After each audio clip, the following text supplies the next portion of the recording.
Good morning. Welcome to Let's Talk. My name is Philip Jones. And I'm Tafaro Cook, two-time kidney transplant recipient, founder of Kidney Care Coaches, where we coach stage 3 to stage 5 kidney disease patients. If you or you know someone who has kidney challenges with their kidney disease, hit us up at kidneycarecoaches.com. So today we have a little bit different subject we want to touch on today that we usually touch on, not just on Let's Talk, but on the Second Chance channel in general, which is normally transplant stuff. But I try to get people to understand that the Second Chance is more than just the transplant side of things. The Second Chance can be met in a multiple different ways. Um, so with this story here, it's a young man. His mom started a campaign for him to get his tumor removed that is in his face. And the reason why I'm showing this is because I want people to understand, especially transplant people. We hear when we talk to each other about stories about asking, why me, why me, why me. But then what I want you guys to understand is that it could be 50 times worse than what you think you're going through. We get to walk around and mask our issues. We don't have to tell people that we're dealing with kidney failure or liver failure or whatever the case may be, unless we have to walk around with a catheter or something like that. Where it's being shown, that's how we have to, whatever the case may be. So it's a lot different when you have to be in a situation like this young man does, especially as a kid. We all know when we kids, that's when we're the meanest. We will crack a joke on any and everything possible that we see, without even thinking about the consequences and repercussions of what we are just saying. So, I want to show you this because I want you to kind of understand that we go through a lot of bad things as transplant patients, as cancer survivors, or any of these number of illnesses that we deal with. But there are some people out there that just deal with some things much worse than what we deal with. So Mr. Cook, go ahead and play, please. Okay. Hold on.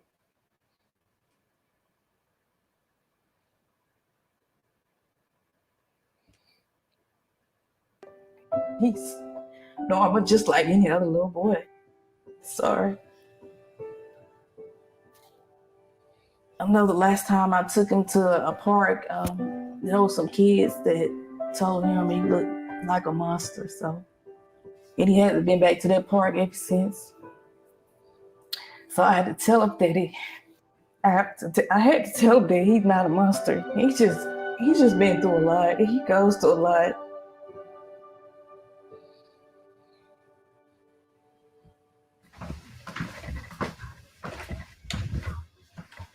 Hey, Amari. Hey, doing okay? Yeah. Okay, you ready for some lunch? Yeah. I actually knew when I was pregnant with him that it was like a 50-50 chance that he would come out with his genetic condition. Come on, little bud.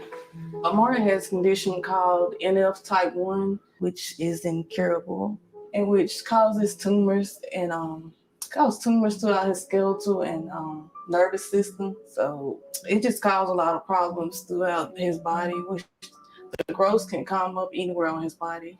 Amari has one of the worst cases that you can get. So he was taking chemo medicine for a while and it seemed to help a little bit, but he's not been on it for a year or so just to see how the tumors act. Put it on there. So this year we probably have to start him back on some kind of chemo medicine because it looks like they're starting to grow back or grow a little more and faster. It's a lot, it really is. As he got older, it got more noticeable because the tumors grew. I'm trying not to get emotional. It was hard. It was very hard when I found out. Okay, it'll be done in just a minute. Morris, he's like any other young boy his age. It just he has limitations of things that he can and can't do. His vision is very, very limited. He only can see out the right eye, which is kind of covered up his right eye as well because of the tumors.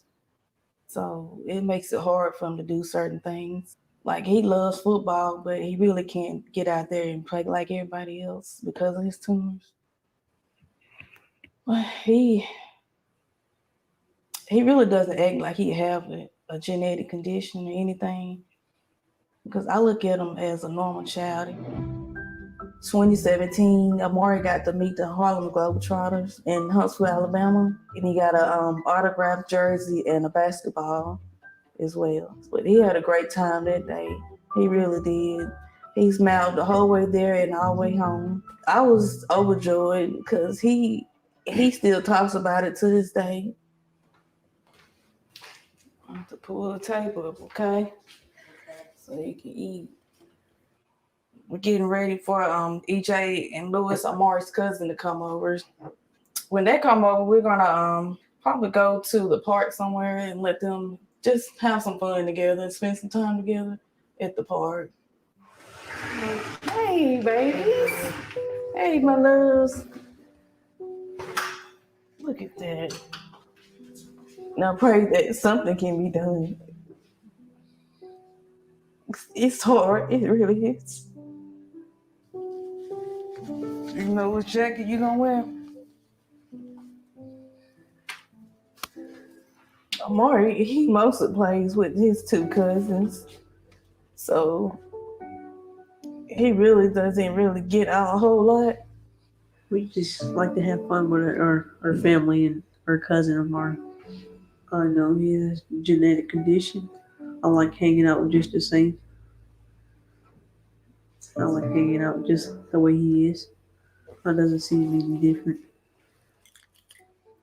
I know the last time I took him to a park, there were some kids that told him he looked like a monster. So, and he hasn't been back to that park ever since. So I had to tell him that sorry.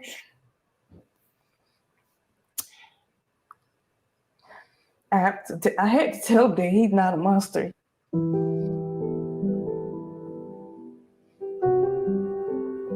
Main focus is Amari and giving him a better quality of life, because I don't want to have to focus on trying to figure out how I'm gonna get this and that paid. I made this GoFundMe in order to just help provide, because we have a lot of doctor's appointments that we have to go back and forth to. He inspired me in so many ways. He's enthusiastic about everything. He doesn't let anything get him down, really.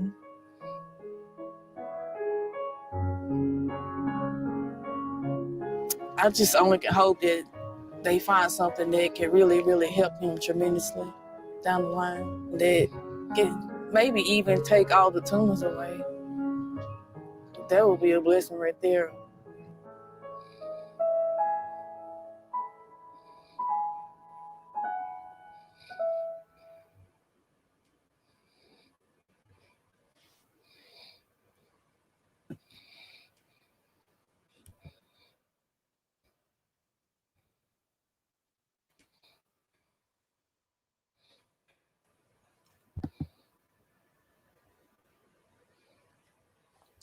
Wow. Well, I was just gonna say, some of the things we think we're going through, and I'm not trying to compare because everybody has their own challenges, and this is this young man's challenge, and the family's challenge, and some are worse than others, but you still have to be thankful, and it's easier said than done to be thankful, especially with a condition like that. And Phil, you're absolutely right. When I was going through dialysis, I had a catheter sticking up out of my, my neck and stuff, where they were doing another treatment, type of treatment they were doing. And I didn't want to go anywhere because of that. My friends pulled me out the house. They were like, "Come on, man, you got to go," because they were doing another treatment, and this catheter was sticking out my neck, and I couldn't hide it. So, but I went. People were looking at me and stuff, but there's nowhere comparison to what this young kid is going through. I was 20 something years old at the time. This kid is 12 and 13 years old. But it makes you really, really appreciate just where you are in the present moment. Because sometimes we think what we're going through is the worst stuff ever, but this really humbles you, man. It pulls at your heartstrings to the fullest. I had to prepare myself for not getting emotional about that, man. Wow. Yeah, it's like you said, it's two different ways of being able to deal with them. And you gotta, coming up as a kid with this, versus coming up as an adult. And that goes with any sickness, any illness that we deal with in the world. You deal with these things a lot differently in those two different age settings.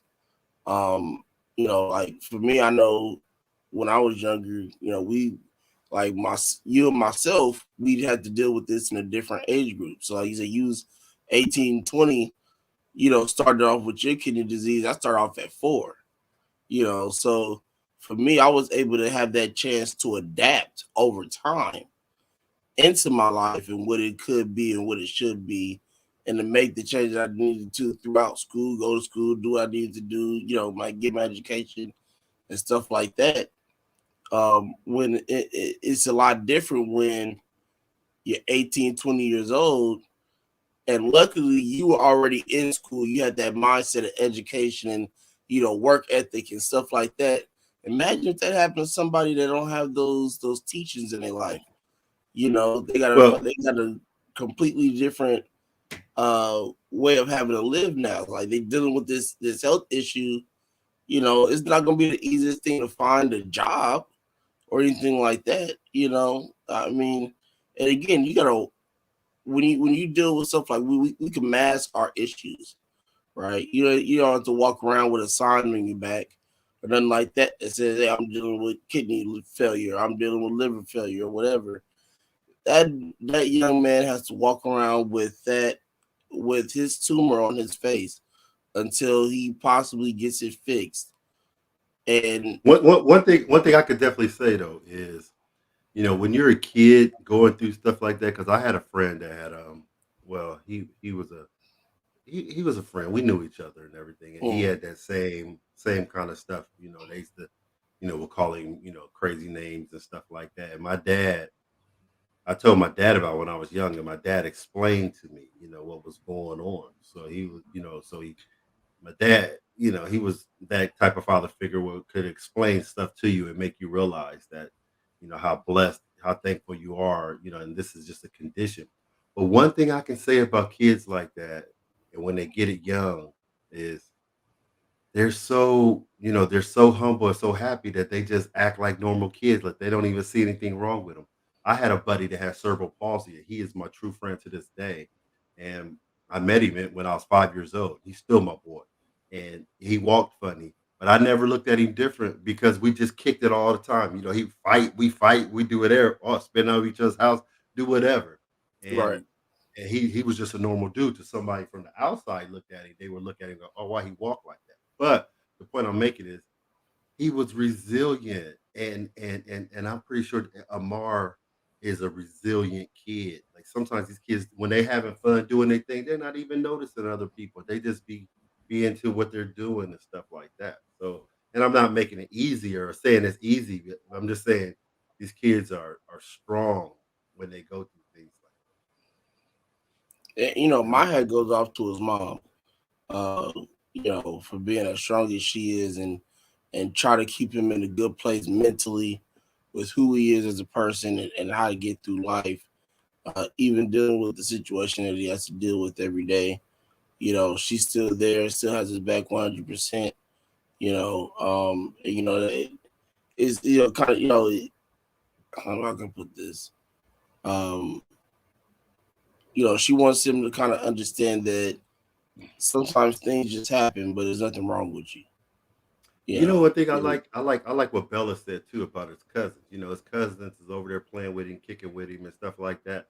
And one thing I will say, when you grow up with, a good friend or a family member that had some challenges like that, you begin to be a more of a humble, and you empathize. You become a natural person that empathizes for people because you see what somebody else had to go through, and you have a close relationship with that person, and you also understand that he's just a kid just like me.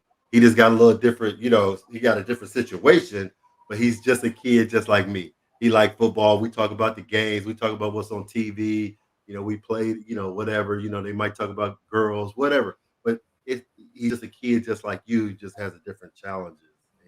That's what you do see when you're young. That's what I experienced with a couple of my friends having, different challenges and stuff like that. And you don't even look at them no different. You just look at them as your boy. You clown with them in the same way and everything. So, but you're right. I hands off to the mom, hands off to everybody on this, man. But I hope they can find a cure for it. Yeah, I don't want to say feel bad because that makes it Nah, I ain't seem never like feeling it's bad. No. just uh, I mean, but like you said, sympathize with these. I mean, because we don't go through necessarily what they have to deal with the physical part to this, but we go through the part we got to walk around every day knowing that, we pray that we don't never have to deal with the kidney failure part to it or organ failure period. Once you have a transplant and stuff like that, and you just you want to keep living life, so you hope you never get back in that position. But again, for him to have to walk around and basically, I don't want to say convinced because it makes it seem like it's not true.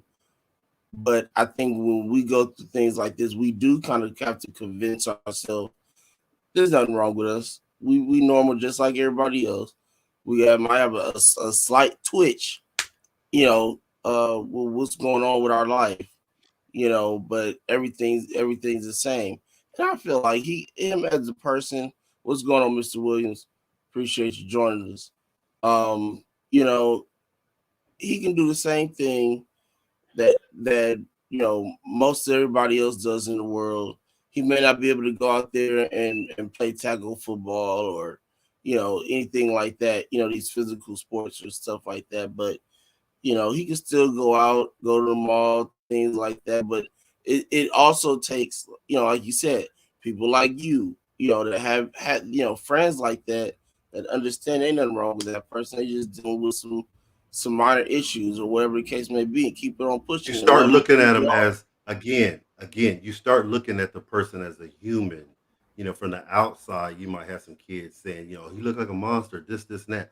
You look Right, at that person as just who he is, a human being trying to do the best with what he got. You know what I'm saying? That it's a different situation when you're you see like my boy, man. I seen him every day. He lived a couple houses down the street from me. I mean, down the street. So we walked together to school. We did it all, and so he just became it was just a normal dude. You right, know, I'm gonna keep it real though. If somebody else talked about him, it wasn't happening. We wasn't letting that wasn't right. Especially if you went from our hood. I'm just keeping it 100. That wasn't happening. right, But any of us, we could talk about it because he was our brother. right. That's how it That rolled. was a That's homie, how right, yeah, that's the homie. But right, anybody else from the outside, you say something, nah, dog, you about to get rolled up. That ain't going. It ain't going down like that.